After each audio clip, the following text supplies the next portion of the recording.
The golden foil rhinoceros of Mapungubwe is a small statue of a rhinoceros, which is of course made from golden foil.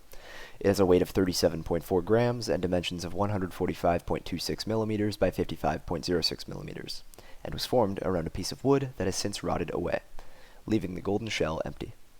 While the rhinoceros has not traveled a great distance itself, its symbolic status is indicative of the vast trade networks that the kingdom of Mapungubwe had over the Swahili coast and Indian Oceans, with societies of India, China, Egypt, and the Arabian Peninsula, to whom they traded their major exports of gold and ivory in return for salt, glass beads, cloth, and Chinese porcelain.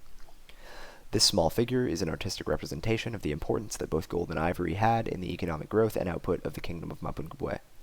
To make this piece, thin gold foil was pressed around a piece of wood and held to it with tiny gold nails. The head is made from another separate piece of foil, and the horn from a third. The tail is shaped from a hammered solid gold nugget and features incisions to indicate a tuft on the tip. The eyes are capped golden nails, and the fluted ears are made from thicker pieces of foil shaped independently. It is totally hollow and an amazing example of intricate gold sculpture.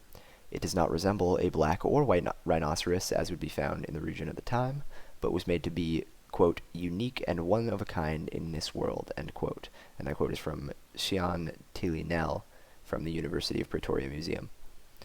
This sculpture's uniqueness is evident of the creative spirit of its artist, and was recovered from a royal grave within a burial site on the Mapungubwe Hill, which evidences that the ruling elite of Mapungubwe at the time lived in a separate hilltop settlement.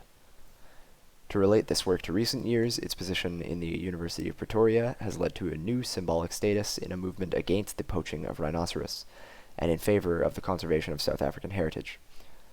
The effects of global trade from Mapungubwe resulted in a rather rapid population growth and led to what is theorized to have been a three-tiered hierarchical society based on remains of buildings. The commoners inhabited lower sites, the district leaders on small hilltops, and the capital on Mapungubwe Hill, where elites resided. Important men would have homes on the outskirts of the capital, and royal wives had their own living space away from the king.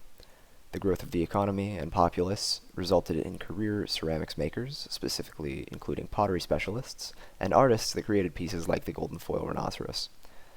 Overall, the trade of ivory and gold really allowed for massive economic growth of the kingdom of Mapungubwe, and artist renditions like this are great evidence of a time of prosperity, where artists could devote time and resources to making something of this sort. The visual characteristics of this piece, representing the trade of ivory and gold, gave historians a sense of just how important these things were to the kingdom's economy, and their position along the famous Swahili coast trading routes. Being a major supplier of these commodities positioned Mapungubwe as a very important ally to have for many societies at the time, and led to a strong culture of artisans and career specialists that likely would not have developed these crafts to such intricacies without this wealth.